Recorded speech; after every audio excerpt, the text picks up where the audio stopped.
This week on the Nittany Dispatch, we preview Penn State's 2024 season, including bold predictions, season record predictions, and a little game that we've added. This week on the Nittany Dispatch.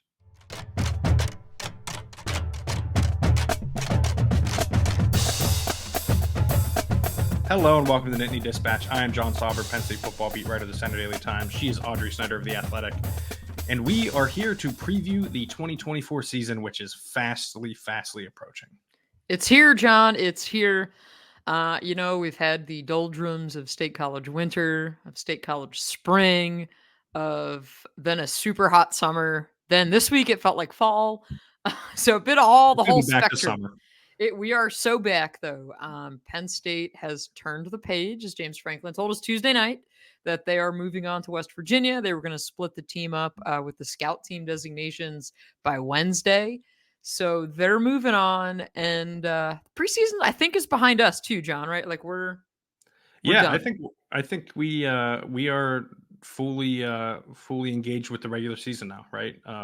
We will both have plenty of writing up. You will have it on The Athletic. I will have it on CenterDaily.com. Of course, don't forget to rate, review, and subscribe to this podcast if you're not already. Hit that thumbs up button down below on YouTube if you haven't already done that, and don't forget to subscribe there as well. That really helps us out as we continue our march toward 1,000 subscribers, which we really appreciate. Everyone who has listened for the last 11 months now, 11 months of us doing this podcast. But this is our first season preview. Because of that, we started, I believe, just before the whiteout last year. And now so late September-ish. Yeah, that sounds about right. A high point for the Penn State season last year. Frankly, that was one of the most impressive performances, I think, of the Franklin era with how they played in that game. But we move forward, and so do they, to West Virginia. But we are going to talk about a lot today.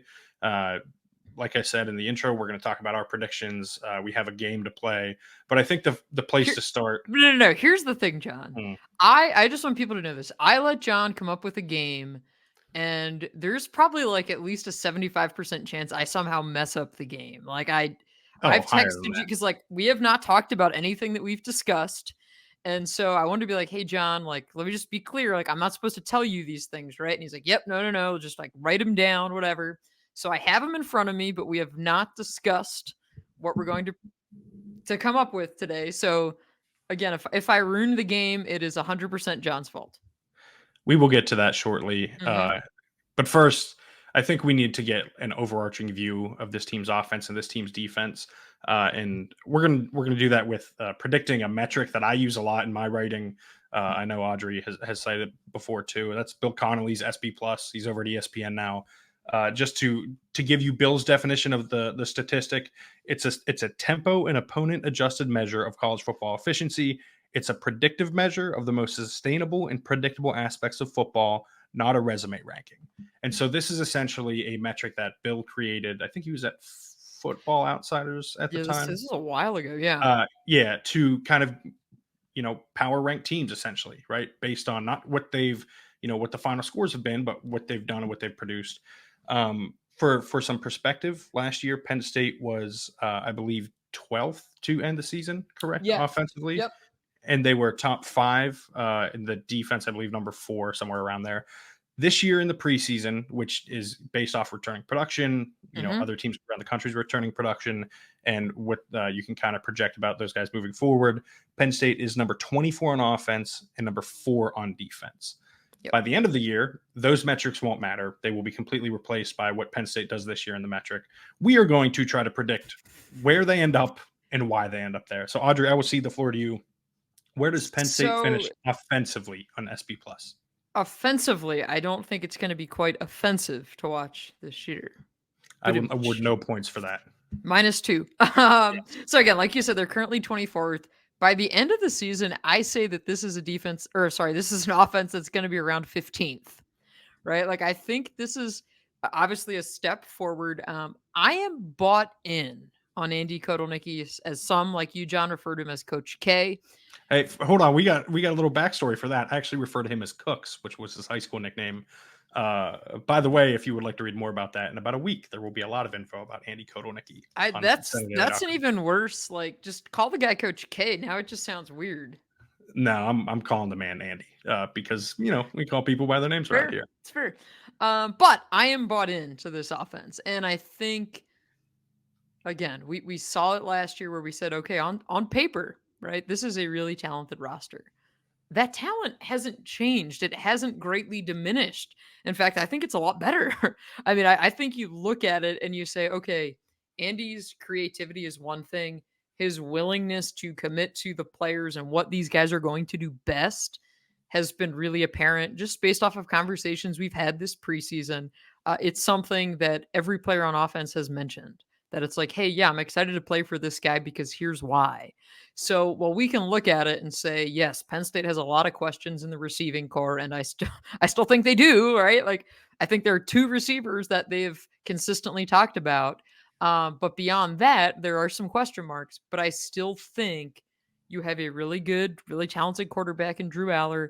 You have two insanely good running backs. You have a really good tight end, and you have a coordinator who I think is going to put all these guys in a position to succeed. And John, I don't. The metrics won't fully be able to reflect this by the end of the season. They're going to pass the eye test, and that they're going to be fun to watch, and that there's going to be a role for Bo Perbula, and we're going to get into this a little bit later. But there is a role for the backup quarterback. Yeah, I actually apparently am even higher on the offense than you are. I Wow. have them at number 10 at the end Okay. of the season. I mean, I wholeheartedly agree, right? Everything you said is essentially what I feel about this team. I am completely bought in on Andy Kotelnicki being the savior of this offense, if you will, right? I think he is the type of creative play caller and play designer that this offense is needed. I think he's going to maximize Drew Allar, and I think he's going to minimize guys' weaknesses. And I think that might be just as important as putting, because this offseason, Mm-hmm. this preseason, there's been a lot of talk about putting their playmakers in a position to succeed. The other side of that is not putting them in position to fail, right? Like not putting guys in spots where they're asked to do things that they're not good at. To throw a bubble screen to a reserve receiver. Is that what you're telling me? To run a swinging gate for a 2-point conversion, Mm. these types of things. Sure. But yeah, I think like this is going to be a significantly better offense. I honestly would have this as a higher unit if I had any faith that these receivers are going to be legitimate. I think there are questions galore, as there should be. I think I buy the hype on Trey Wallace. Mm-hmm. I think as long as he's healthy, which is a big if, as I said last week and have said previous times on the pod, I am more bought in on Julian Fleming than I think others are as a Mm-hmm. true number two I'm receiver, and I with you. think by the end of the year that will show. But yeah, I just think this offense is going to be one of the 10 best in the country. I think it's going to be a great offense. I think there will be units that you can look at and be like, oh well, they can't touch them. You know what I mean? Like this Right. isn't going to be Oregon, right? Like Yeah. Oregon might have the best offense in the country. But I do think this is going to be an offense that can put up points on bad defenses, on mediocre defenses, and great defenses, right? Like I think they're going to have opportunities to show that it's not a unit that is just getting by while the defense takes care of everything. I think they're going to be much more than that this season. And I want to add to that because for me, and I have a story coming out on Monday on The Athletic about this kind of a season prospectus and looking at Penn State in the playoff. And there are some very telling quotes in there from coaches about last season and this offense and the play calling, and specifically how this offense last year's version failed in the biggest moments of the biggest games, right? And so what did they learn from those moments and how do they move forward? Because like you said, I mean, you can put up a lot of points in, Bowling Green, Kent State, those types of games, which are going to skew your stats. But how do you look in the biggest games? And quite frankly, John, it can't be much worse than it was last year, right? Never Yeah, say never, but and honestly, the fact that I mentioned that Iowa game earlier that we first started mhm, recording before, like them scoring 31 points in that game feels like pretty miraculous given what they did yeah, the rest of the year and given how good we know Iowa's defense was. Now, part of that is Penn State's defense was so suffocating that the offense was kind of given more than ample opportunity to score. And they were given those kind of opportunities against Ohio State and Michigan too, because the defense did play well in those games for the most part, and they just couldn't get there. But yeah, I think it would be hard for this unit to be worse than last year. According to SP Plus last year too, they weren't as bad as people I think Mhm. seem to think they were, which Yeah. I do agree with, by the Yeah. way, like, because they did beat up on bad opponents. They did Yep. score a lot against Iowa. They They were looked really efficient good against. against West Virginia.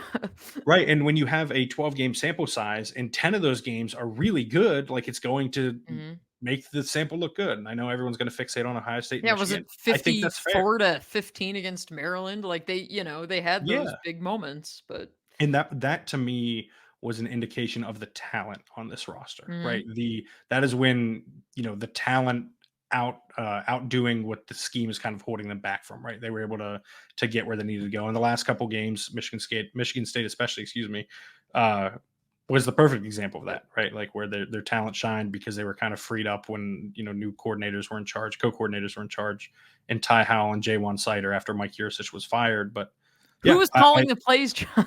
Let's revisit last year's did Jaywan and Ty. Who was calling the plays? I do forget Doesn't about matter. those types of things. It feels like 4 years ago, Yeah. to be fair. But all right, we've both got them in the top 15. I think Yep. that should be a good target for Penn State. I think anything above my projection of 10 would be an enormous, like, honestly, 10. Yeah. I was trying to be high on the offense, right? Like I was trying to be on the high end of it.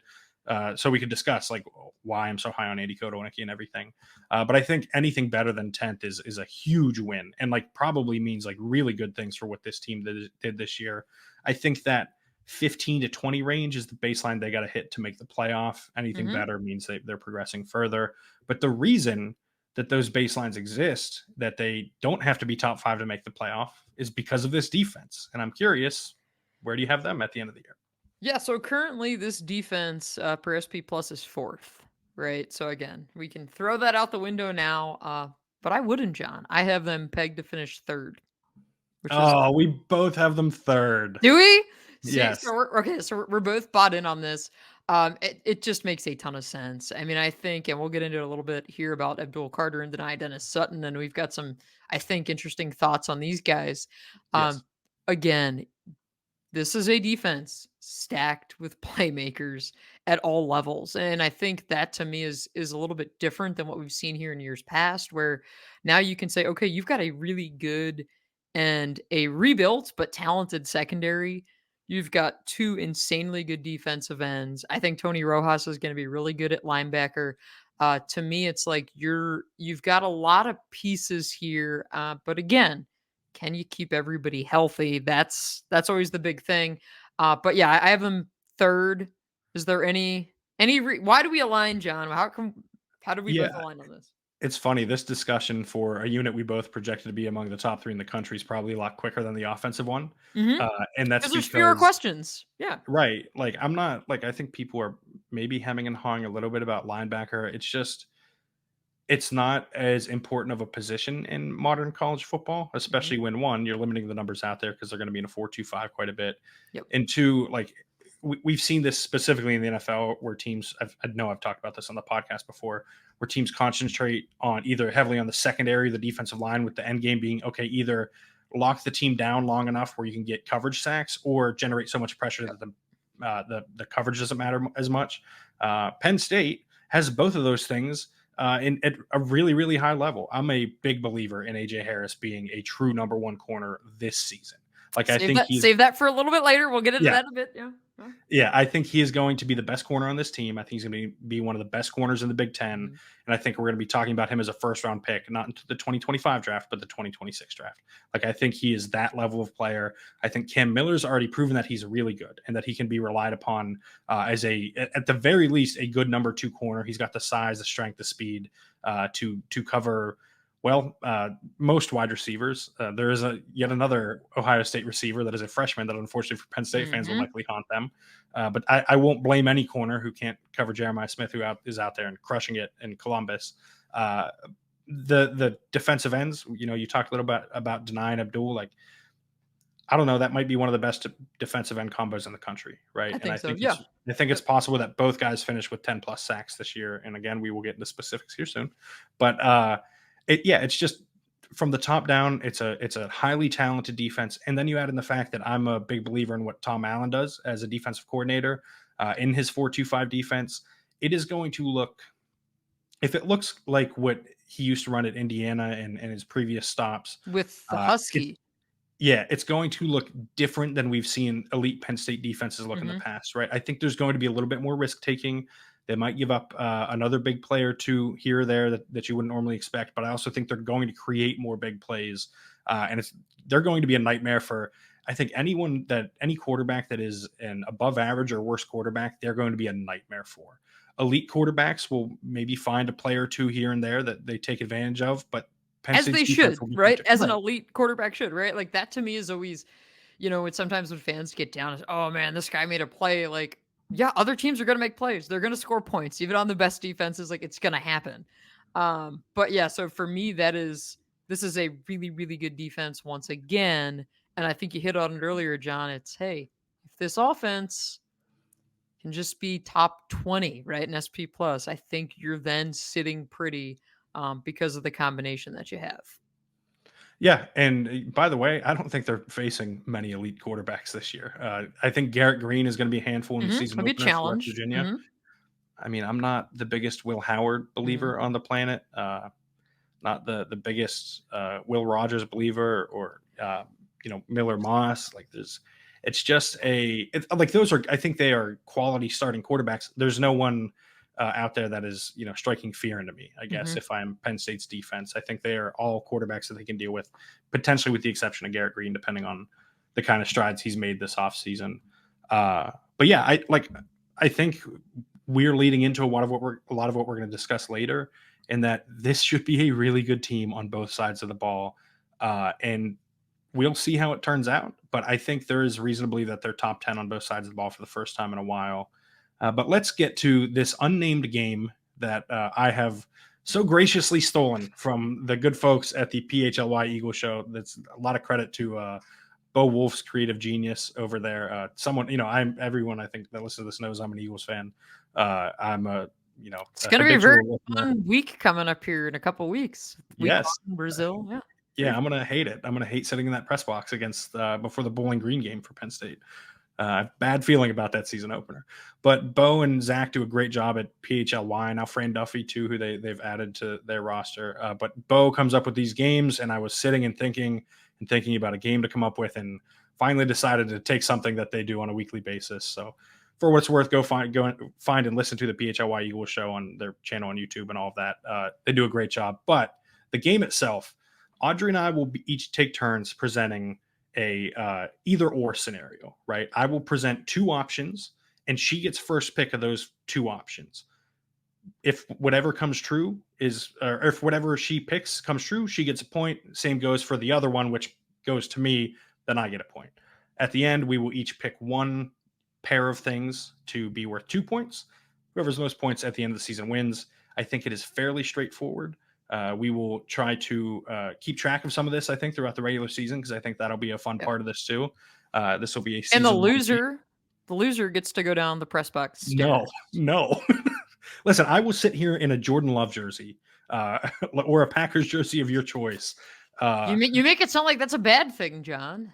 it is for me, especially if they lose week one. Uh, Mm. but yeah, I think that is much closer to a fair agreement than inducing an anxiety attack as I go down the steps. Uh, but no, we will also have a tiebreaker for this too. I think to add a little bit more Yes. fun that Audrey did come up with I outside did, of I me did. ripping this game from someone else. But would you like to start, or would you like me to start with these Uh, either I will ors? start. I will start. So my first either or, and I put my caveats in here to make sure we're down for, if this is a regular season Yep. thing, and then we'll get into it later if we think they make the playoff, if they don't, that One type of thing I thing. wanted to note Good. real quick. Part of the goal with Audrey and I creating these, what that was that we wanted either to feed into what we know the other person thinks to try and get them to take something that we think is less likely, or make them relatively balanced, because the things you come up with, you don't get the first pick of them. So it's innate that the other person gets the more likely scenario if you make them unbalanced. So I'm here to psychologically torture John, is what he's saying. That's right. Here comes 14 Cooper Cousins related picks. No, I promise I did not. So the first one, either or. So Trey Wallace leads the team in receiving yards this season, or Kaytron Allen leads the team in rushing yards. Which one do you want? Oh, this is good because I actually contemplated doing something like this. And for those of you watching on YouTube, seeing me look down, I'm writing these down so I don't forget them. I've Uh, got my pen here. I've got them. I'll highlight your choice. so this is tough. Just to talk through it a little bit, I think you're buying into Trey Wallace being healthy is part of the equation here, and you're also buying into him being the best receiver. I don't think either of those things is a guarantee. With Kaytron Allen, you're buying into he just kind of fits better in Andy Kotelnicki's offense. And I think common sense or most people would probably lean toward Trey Wallace here, but give me Kaytron Allen leads the team in rushing. I think the way he runs is going to be really effective in Andy Kotelnicki's offense. A lot of the wide zone that I've talked about before that they run, where it's a lot of cutbacks and one cut running, is where Kaytron Allen excels. I do think this is going to be close. Like the other thing is, like it's essentially a 2-horse race between him and Nick Singleton, whereas with the receiving leader, there's a little bit more options. Could That be being Tyler said, Warren. That's the other. this That yeah, was the other. well that was one that I actually had before I got rid of it earlier. Was that was going to be one of mine, but no, I think this is difficult. So you will get Trey Wallace leads in receiving I got yards, him. I got him highlighted and I will get Kaytron Allen leads the in team in rushing. rushing. I feel pretty good about that. That is a good one though. Some high quality gamesmanship on That's a your tough one. Yeah, yeah. that is a very challenging one. I'm satisfied with what I got there, John. I'm happy Yeah, with I my choice. see. I thought you would be, and that's well Mhm. done on your part. I will go with this one first because it's along the same vein. So, first option is someone other than Trey Wallace or Liam Clifford leads the team in receiving yards, or Dani Dennis-Sutton leads the team in sacks. Give me Dani leading in sacks. I Mm, want that one. I know it sounds a little bit crazy. That was also a bold prediction that I had. I will spoil that right now and say that my bold prediction was that Dani Dennis-Sutton leads the team in sacks. I was going to say with 10. Um, so that one's out of the way. So I want Dani. I know it's going to sound crazy a little bit. Here's the thing. So we talked with Dani this week, and John, as we were talking, in my head, I was thinking about my bold predictions because sometimes, I let my mind wander a bit. And I'm thinking, okay, bold prediction, Dani. How am I feeling about this? The guy oozes confidence when he yes. talks, right? Like he was asked about his pinned tweet, which is that he's going to be like the best defensive end in college football. He doubled down on that recently this camp and quote tweeted again. He tweeted this back in like 2022 or 2023. Doubled down on it again. So this is how much he believes in himself. And he said, yeah, I think I'm, the best defensive end in college football.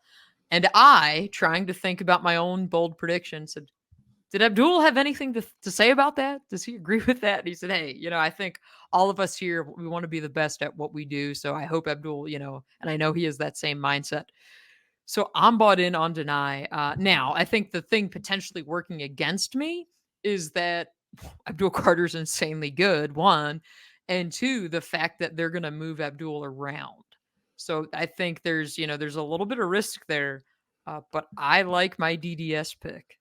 I'm actually okay with getting someone other than Trey Wallace or Liam Clifford leads the team in receiving yards almost entirely because of Tyler Warren. Like I think there Mhm. is a real chance, and this is why I chose this, that he leads the team in receiving yards. I also won't rule out one of the running backs being in that top 2 or 3 and like taking away some Yeah, targets from we're receivers going to that cut could into it. yeah, that could allow Warren to, maybe there's like 4 guys with 600 receiving yards rather than one guy with 900 or what have you. But yeah, I feel okay about that. Like Trey Wallace has had trouble staying healthy in the past. I think that could be a factor here. Liam Clifford hasn't been a massive producer in the passing game for Penn State. So not the worst case scenario for me. Kind of wish you would have taken that one, but But it's all here's right. the I'll thing, live with right? that one. Because I have the Trey Wallace leads the team in receiving yards, so I kind of wanted to be a Right. little more varied. Yeah, right. I was gonna say that's the other thing there, though. If you take to someone other than Trey Wallace or Liam Clifford, you're kind of really giving yourself a chance. Basically, the only way you don't get a point is if Liam leads the team in receiving yards, which Um, could happen. Uh, I stand on my picks, John. I stand by that's them. fair. That's fair. Do you want to go next? Or you want me to go next? I'll go. I'll go. We started teasing this a little bit earlier, so I think I know which way you're gonna lean on this. Keep in mind this is a full season long. This one, so this one like Counts if the postseason. yeah counts the Okay. postseason. So if there's a bowl game, if there's a playoff run, whatever it may be. Cornerback AJ Harris starts at least 8 games, or at least 8 freshmen burn red shirts. I might have to talk myself See, through now you this have to one. start Actually, talking through the freshmen. you know what? I don't know that I do. I think AJ Harris starts however many games they play. Okay. I think I'll go with AJ Harris starting at least 8 games. I think he's the best corner on the roster already. I think he's going to be the best corner on the roster, and the only way that anything gets in the way of this is, you know, injury or something like that, something unforeseen, basically.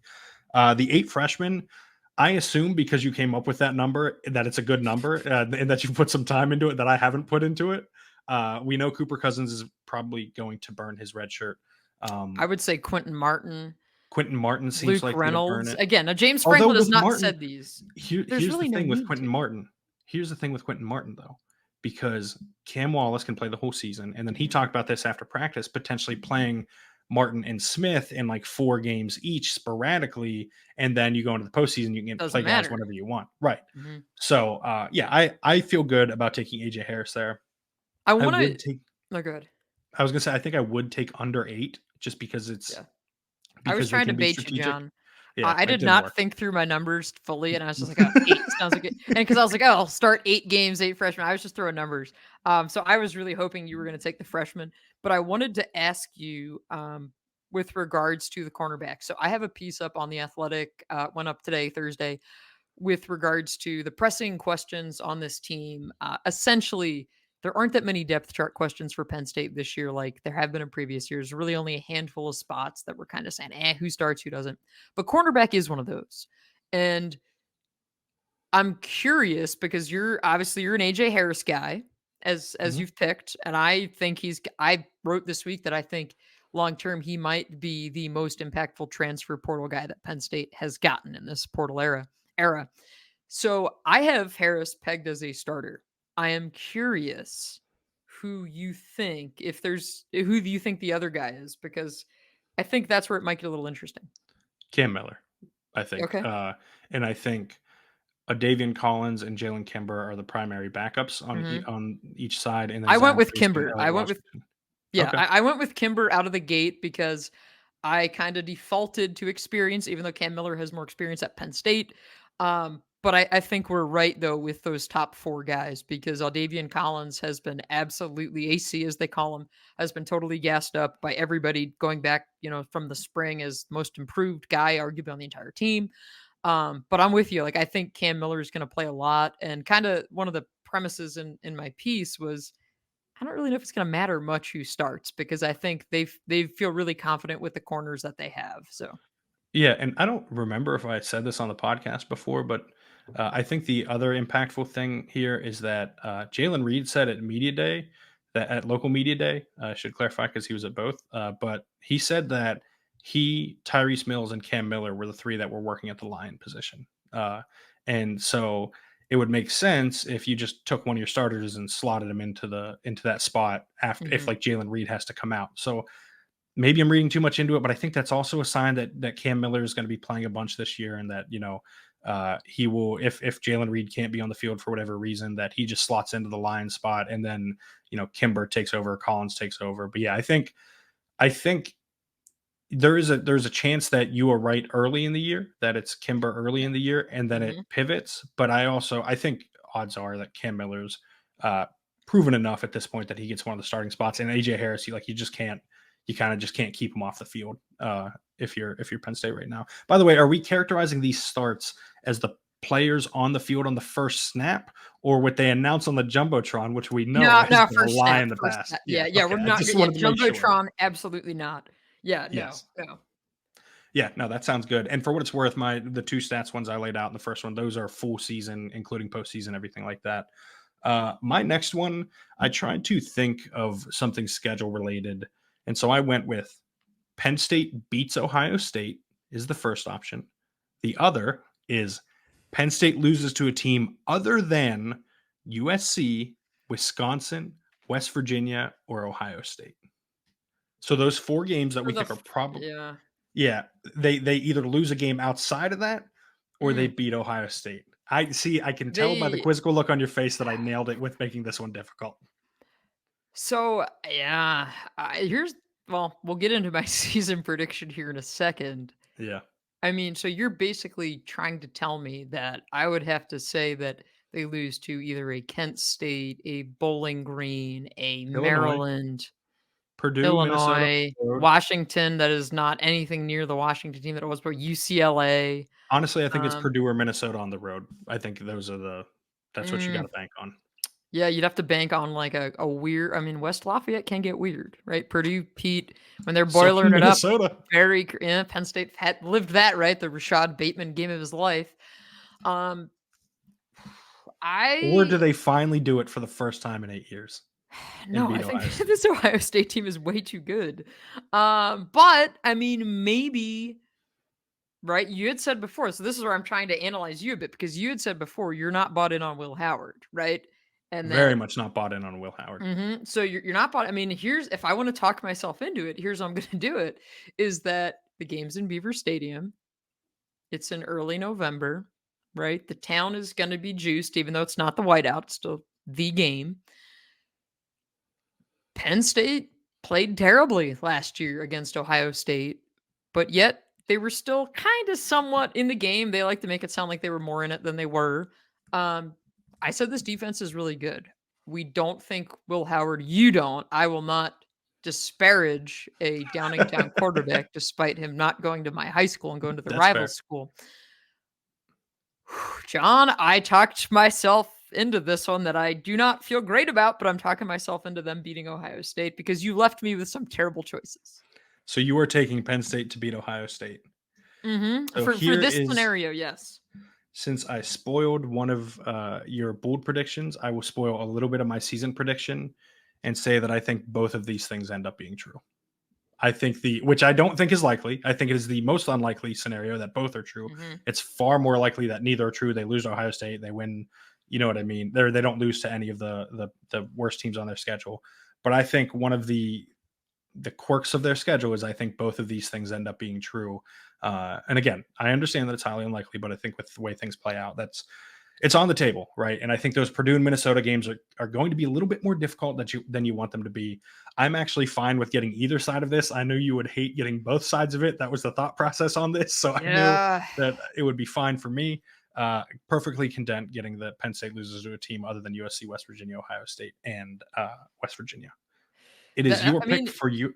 Oh, I was going to say, that's a bad one, John. You really hemmed me in there. good, nailed it. It is your turn for your last either or. We're going to the most important position on the field, the quarterbacks. Drew Aller throws 6 or fewer interceptions, and this is full season long. Okay. Or Bo Prabula has at least 5 rushing touchdowns this season. Whew. At 6 least 5? At least 5 rushing touchdowns. So you got 6 or fewer picks for Drew Aller, who had 2 Yeah. last year, or Bo Prabula, 5 or more rushing touchdowns. I think, oh man, 5's a good number. Honestly, if you had Mhm. said 4, I would have taken it. If you would have Mhm. said 6, I would have gone the other way. I think I'm going to take Prabula to, yeah, I'll go with Prabula to get the 5 rushing touchdowns. Okay.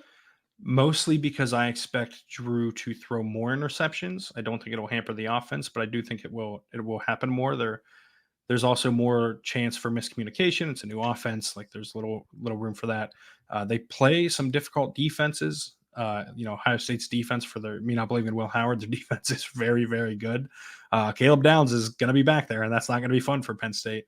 I think some of these teams, like Wisconsin, has a chance to have a good Mhm. defense. If they make the playoff, they're going to play a good defense there. So yeah, I think, and that's the other thing. Like we're adding at least one game potentially to the schedule that isn't Maybe a bowl more, yeah. game. Yeah, Yeah, maybe which more. We'll see. doesn't help me with the interception idea.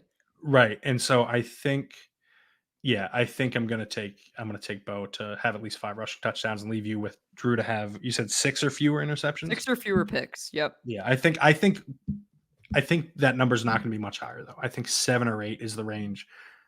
We actually did a 100 simulations of the season, which you can read. We're recording this on Thursday. It will be released, I believe, Friday morning. Don't quote me on that though. 100 simulations of Penn State season, including some like key stats, and I think Drew averaged like right around like 6.03 interceptions or something like that. Like Wow. something very close to this number. Which, for the listeners and the watchers, Audrey did not know this. She did not Did know not that know I have this this at data all. point. No idea. But yeah, just something that I found very interesting. So here was the thing, right? So here's where I think the Prabula touchdown stat might actually be a little low, right? Because you got to think about these non-conference games. So I Oh, was that's true. I that was might have where nailed it there. that's where I was trying to get you with that, because I mean, you're going to have Kent State, Bowling Green, you're going to see him late in the year against Maryland. Plus he's going to have whatever role this is. So I think that's where when I was thinking of the numbers, I was like 5, and then I was like, but like I think non-conference could really make this interesting. So it's going to be a good fun thing to track. I think there's a pretty good shot that both of these hit. I feel better Yeah. about mine, but I think this is well done on your part. And I will go to my last one, which will go in nicely to what we're about to predict next. Either Penn State makes at least the semifinals of the Okay. college football playoff, or Penn State misses the playoff altogether. Oh, so This is the reaction I wanted. Good podcasting with all this dead air. Yes. Don't forget to rate, review, subscribe. Yeah, that's right. I'll just fill the time with that. I think because this would be like the most cruel scenario, is that, and I know I've seen a lot of it from Penn State fans, because you guys are used to these gut punches, right? And you've kind of just rolled with them at this point, and 4th and 5 and all these big moments that the offense largely has fizzled. I am going to take Penn State not making the playoff, because I think the worst scenario is that they are team 13. Like that is like, I think that is just straight up cruel. I don't feel good about this pick, John.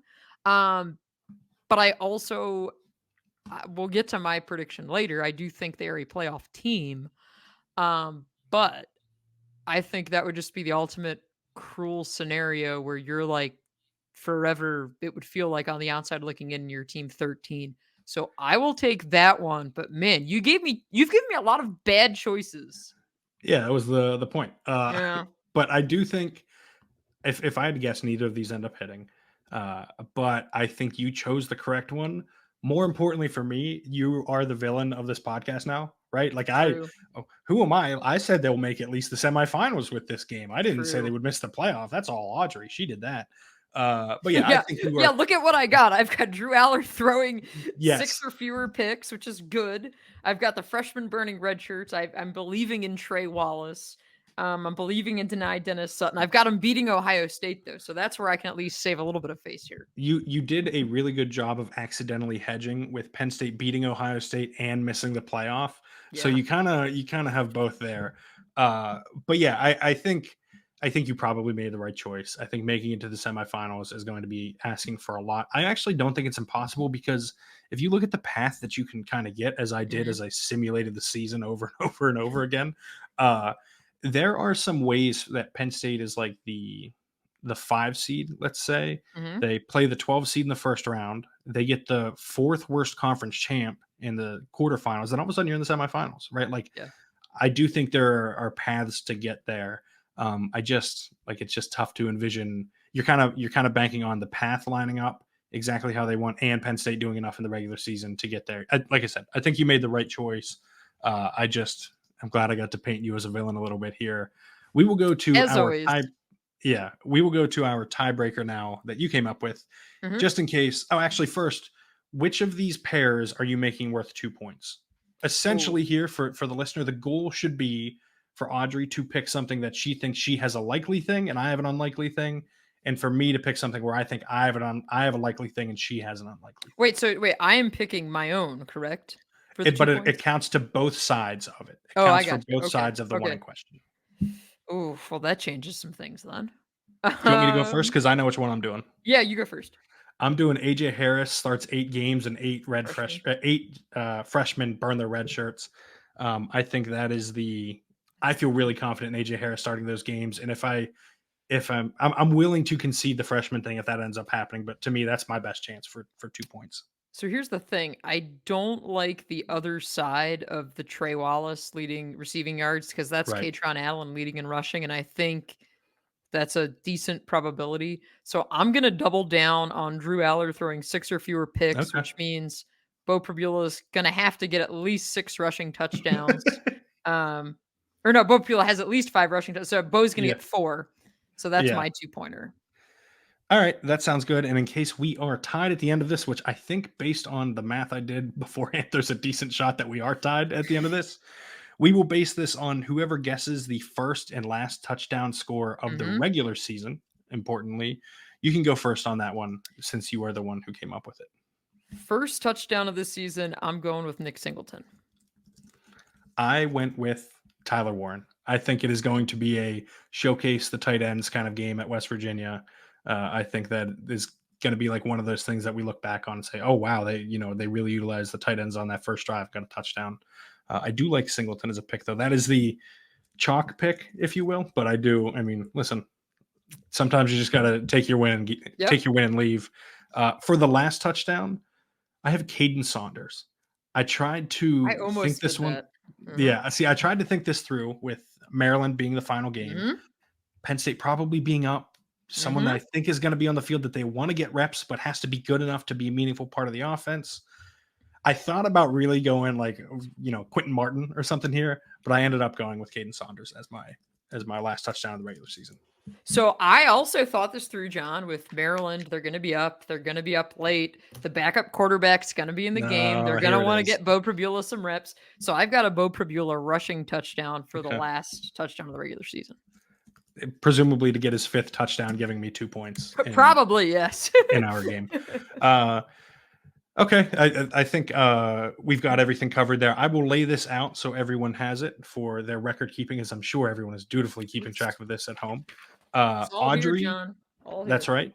Audrey has Dani Dennis-Sutton leads the team in sacks. Penn State beats Ohio State. Penn State misses the playoff. Trey Wallace leads the team in receiving yards. 8 freshmen or more have their red shirts burned. And Drew Allar throws 6 or fewer interceptions. I have someone other than Trey Wallace or Liam Clifford leads the team in receiving yards. Penn State loses to a team other than USC, Wisconsin, West Virginia, or Ohio State. Penn State makes at least the semifinals. Bo Prabula has at least 5 rushing touchdowns. AJ Harris starts 8 games or more, and Trey Wallace leads the team in receiving yards. So I Oh, no, actually, you have Kaytron Allen Kaytron. leads the Yeah. team in rushing. Yep. Yes. See, you already want my pick. That's what's happening. You're Oh, already listen, I second thought for guessing. a second I had both sides of the Trey Wallace thing. Listen, I'll take that. That feels like a win for me. We can go ahead and chalk it up now. We will keep track of this every week as things happen. It'll be fun to rip on each other for as the season Of progresses. course. Of course. But I think let's get to now something that we touched on a little bit earlier in our bold predictions. You already said I that already spoiled one. Yes. yes, that you think Dani is going to lead the team in sacks with 10. So I will Mhm. go first on this one and play on something we talked about a little bit and say that Nick Singleton and Kaytron Allen both finish with at least 1,250 scrimmage yards. Pretty much. Do you want to know my bold prediction, John? Again, this is evidence here that we did not talk about this. We have not talked about this at all. We barely talked about the game, as you can tell. My bold prediction is both Nick Singleton and Kaytron Allen eclipse 1,000 yards rushing. See, I went a little further. I gave him an Yeah. extra 250 scrimmage yards. But I think the logic here is sound, right? Like Mhm. it is a lot. I think people will look at their freshman years and be like, "Oh, they almost did that already." It's really hard to do that. Like it is not an easy thing to accomplish. The reason I did scrimmage yards and I thought about going even higher is because I think both are going to be really involved in the passing game this year. I think we're going to see both guys lined up at receiver. I think we're going to see them lined up in unique ways, getting the ball in unique ways. That isn't always a handoff or a pitch or what have you. I think both of them are going to be the 2 crucial parts of the offense that aren't named Drew Allar, right? I think they are going to be at the end of the season when Penn State's 10th in SP plus, what you can point to and say, this is how Penn State got there by Andy Kotelnicki utilizing those 2 guys. Do you have anything else to add with those 2 running backs, given that we managed to overlap on that front? No, I mean, I think that's so much of what I think these coaches learned from last year and the play calling, and I think why it's not going to happen again is you have to get your best players the ball. And Andy is committed to that. And these two guys, you need to get them the ball Yes. early and often. Like you have such a special backfield. It would be absolutely insane not to tap into it. So yeah, I feel pretty good. Which honestly, I didn't even think it was that bold when I made the pick, but I guess it's not because you and I are both aligned on it. Is that both Singleton and Kaytron Allen would each eclipse 1,000 yards rushing? Like to See, me, that's that's why. it might sound bold to the outside, but I think you and I are at least delusional enough that we say, yeah, Yeah. sure. Listen, you think they're going to beat Ohio State. So, uh, my last bold prediction, since we managed to overlap on that one, we talked hmm about your Dani Dennis-Sutton one earlier, is that Andy Kotelnicki is a head coach somewhere in 2025. Uh, Oh, I think there is a very real chance that he's going to transform this offense this year. That he is going to get the kind of looks that you would expect an offensive coordinator to look on a team that we both, I know, project to make the playoff to win double digit games. And I think, given what we saw last year, he will get a lot of credit for that transformation, right? Like I think he's going to, and I would say an appropriate amount of credit when it's all said and done. But I think he is the kind of personality he's going to crush it in interviews. Like I think if he gets the opportunity, he's going to get offered jobs. And I think they're going to be good enough this year that he has the chance to take it. And we know he wants to be a head coach eventually. Whether that's next year or 5 years down the road, who knows? But frankly, I think this is actually a good outcome for Penn State because I think in all likelihood it means that they're in the playoff, right? Like there is almost no world where he's a head coach and they didn't make the playoff already, unless catastrophe strikes Penn State itself. But I think this is pretty much the ideal outcome for Penn State and frankly for Kotelnicki, who I assume would love to put down roots somewhere. But I think this is the trajectory he's on. James Franklin hired what I believe to be, or who I believe to be a rising star in coaching and someone that's going to be really successful for a long time. here's the thing, John. Now people are gonna dislike you for saying, "Hey, everybody got the associate. They're gonna like it." Oh yeah, he's only gonna be here a year. I don't. I'm with you in that there is a world where I could see that happening, right? Like I think the way you just outlined it, makes a lot of sense, right? Like somebody's gonna say, "Hey, here's this up and coming in some regards OC with a proven track record." Um, I think he will get a head coaching shot again, and I probably said the same thing about Mike Yurcich a few years ago because that was kind of everybody thought the trajectory. But here's the thing and I bring this up because we talked with Andy Kotelnicki again this week. He will get a unique distinction among this is heading into my 15th season on the beat. He is the only Penn State coach who ever, I mean ever, has quoted the movie Old School while answering a question, right? He brought up Frank the Tank and It's impressive.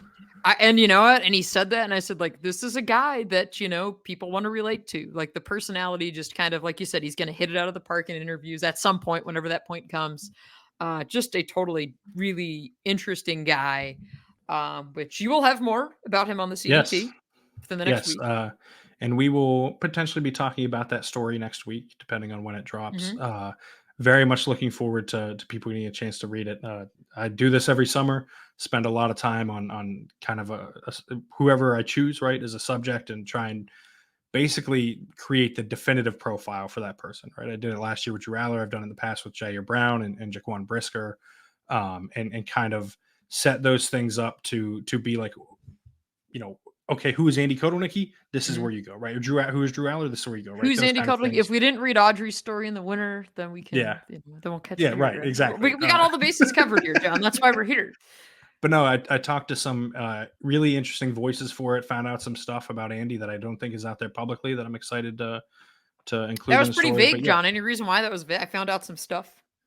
well, because Found it'll out be some in the stuff. story, and I don't need anybody stealing that spot. But no, I'm very much looking forward to that. We'll discuss that next week. But it is time. Our season record predictions. How many wins and who do you have them losing to? I last year was an idiot. 15-0. I'm kidding. last year, last year I was an idiot, and I said, you know what? This is it. This is the year they're going to beat Ohio State because I wasn't bought in on Ohio State and Kyle McCord. And I said, oh, yep, they're going to go 11-1. And then after that game, John, when we recorded that night, I might have even said it on the show.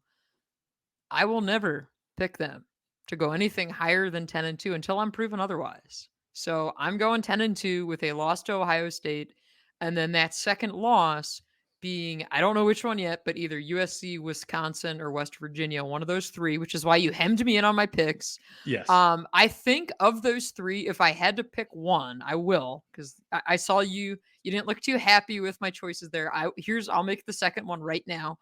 Okay. USC. And Okay. I think because you're going to have all the travel challenges, and USC is a program that is under a lot of pressure with Lincoln Riley to win. You got former Penn State defensive back Danton Lynn as their DC now. So boy, man, I'm being mean, because that would really be a cruel twist It really too, would. right? Well, Of and like I that think happening. I think you made the right choice, though. So for that simulation story that we're doing and Hmm. we will have up on SundayDaily.com, we tracked the results of only 2 games each season. It was the Ohio State and the USC games, right? I think of those 4, those are the 2 most losable Hmm. for Penn State. I think those are the ones that stand out. Ohio State, it's obvious, it's Ohio State. USC, I don't know that USC is the second best team they play. I actually think that might be West West Virginia. Virginia. Uh, but it's on the road. You're going across the country. There's a lot of factors there that I think could impact things. So I think you've chosen the right second game. My problem is I also have them going 10-2 and winning both of those games. I have them Ooh. losing to Purdue and Wisconsin. I think that the Wisconsin is going to be the letdown game, right? Like you beat USC, you go into the bye. Ohio State's a week away, and then they kind of get caught by what I would say is a good Wisconsin team. I don't think it's an elite team, but I think a good Mhm. Wisconsin team with a good defense and a second year in the air raid. And Tyler Van Dyke at quarterback now is going to help them, I think, quite a bit. I say that, watch him get benched before that game even gets there. But the Purdue game, I just like. So I think they beat Ohio State, right? And all of this is baked into the Will Howard non-belief of mine. I just don't think he is a quarterback that is going to fit well in that offense. I think they're going to rely quite a bit on the running game, not to the point of being one-dimensional, but to the point of being a little over-reliant, I guess, on 2 very good running backs, by Mhm. the way. Quinshon Judkins and Travion Henderson might be the 2 best running backs in the Insanely good. country. Definitely 2 of the top 5 to 10 in the country. But I just think this is the cross section of opportunity and weakness at quarterback for Penn State that will work out and lead to a Penn State win in Beaver Stadium. You know, it's a noon kick and all of that stuff. It's not the whiteout, but still a stripe, or it's still a helmet stripe game. Ooh. But a whiteout with a little bit of blue in it. But this is their chance. The Purdue game, though, I just think it's on the road. It's later in the season. You're liable to get caught when you have back-to-back road games like that. They're doing a lot of traveling this year. I don't think you and I have talked about that much, but like they That's really are that's my traveling. passion, John. I Logistics know, are my passion. Yeah. but they're traveling to USC. West Virginia is their closest trip, but that's week 1, and then they're going to USC. They have a bye. Then they're going to Madison. Then they have a Mhm. couple weeks at home. Then they have trips to Minnesota and Purdue. Like Late in the I think year. it's a recipe for a letdown late in the year.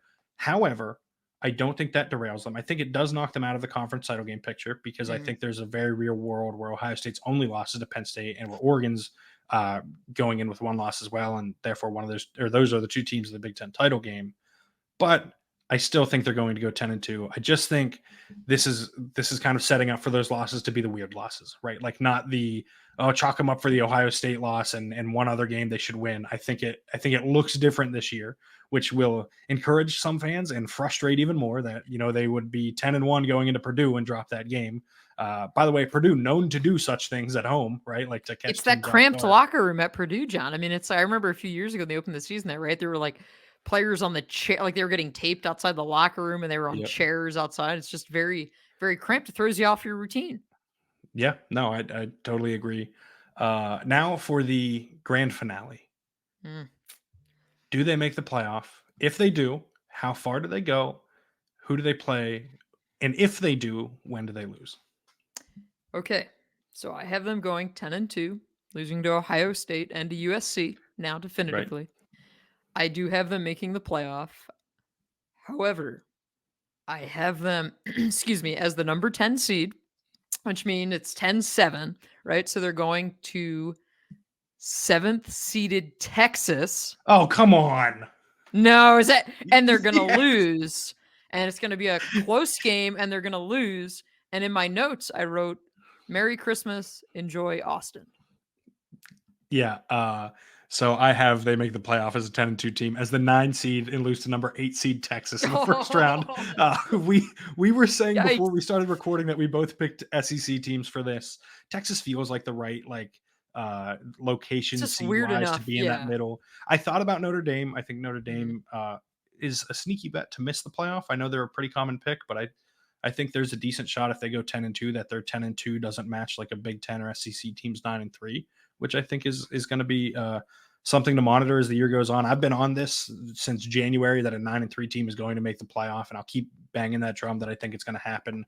But yeah, I just think that we're going to see an Isaiah Bond, fireworks show for Texas, and Quinn Ewers is putting on a display. It ends up being a high scoring game, but Penn State, the defense is a little worn out by that time of year, and they get caught. I will say 38-35. But yeah, I do like, I I didn't say give a this. score. I just said it was going to be a close game. Yeah, I think that's fair. Yeah. But I do think that there is maybe a little bit too much discounting Penn State's chances of winning a playoff game, right? It seems Yeah. like the bar is set at make the playoff, they'll lose in the first round.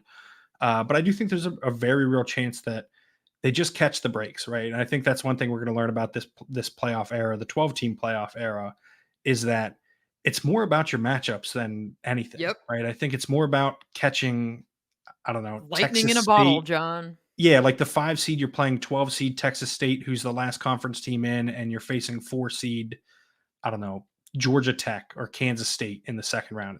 Two teams that I think are very good, very high on Georgia Tech, in case anyone couldn't tell by me including them in that discussion.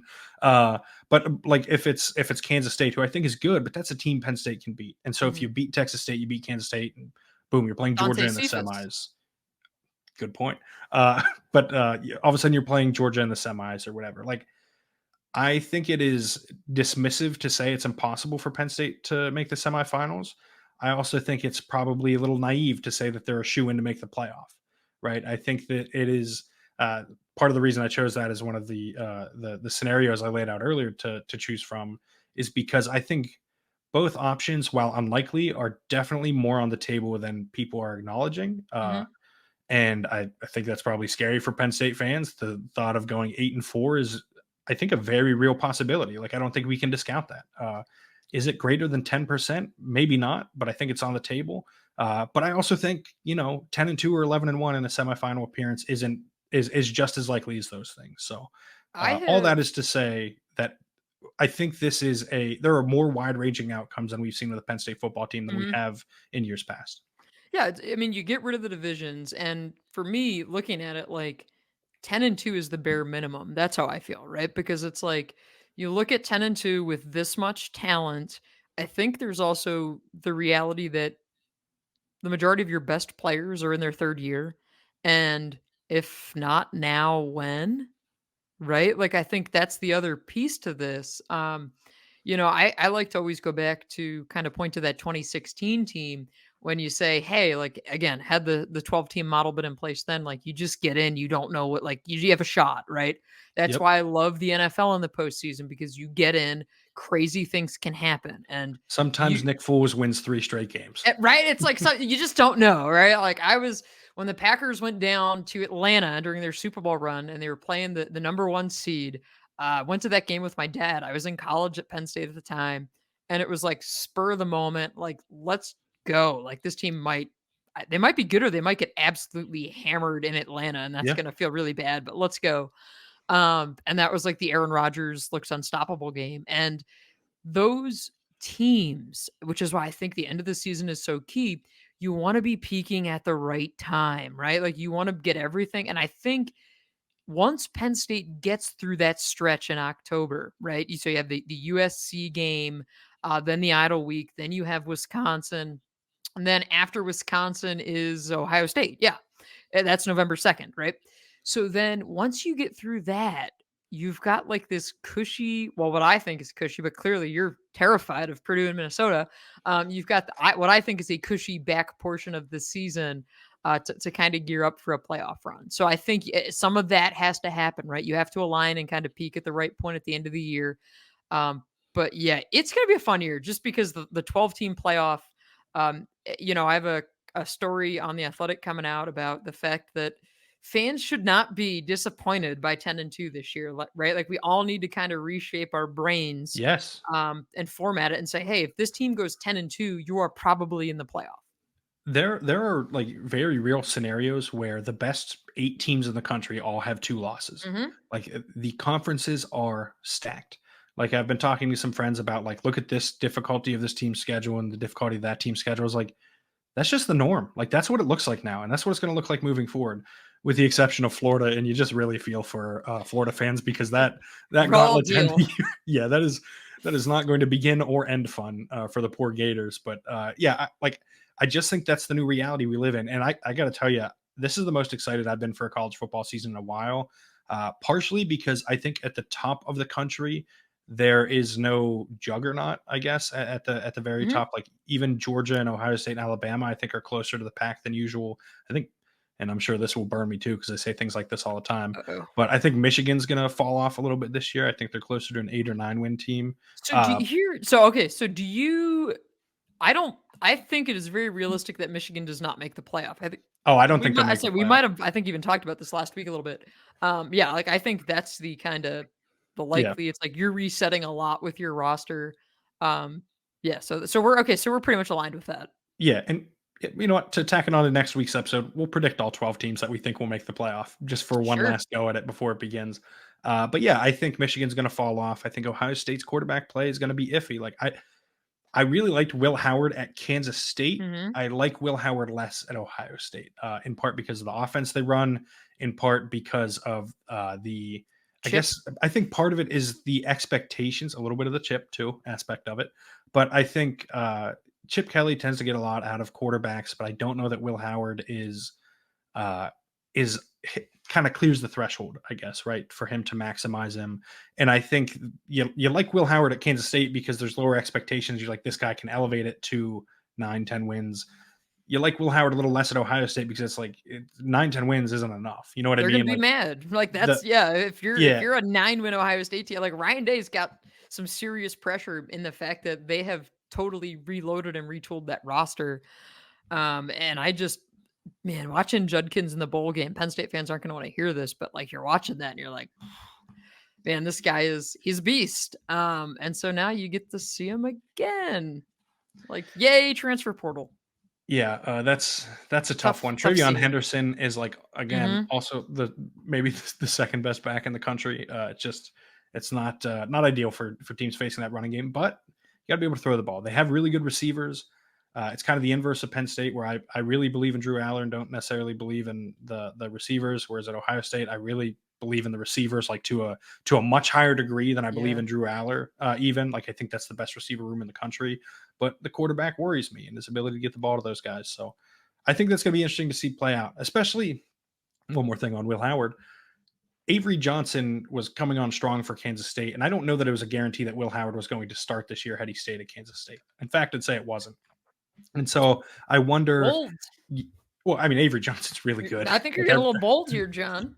yeah, that's the point.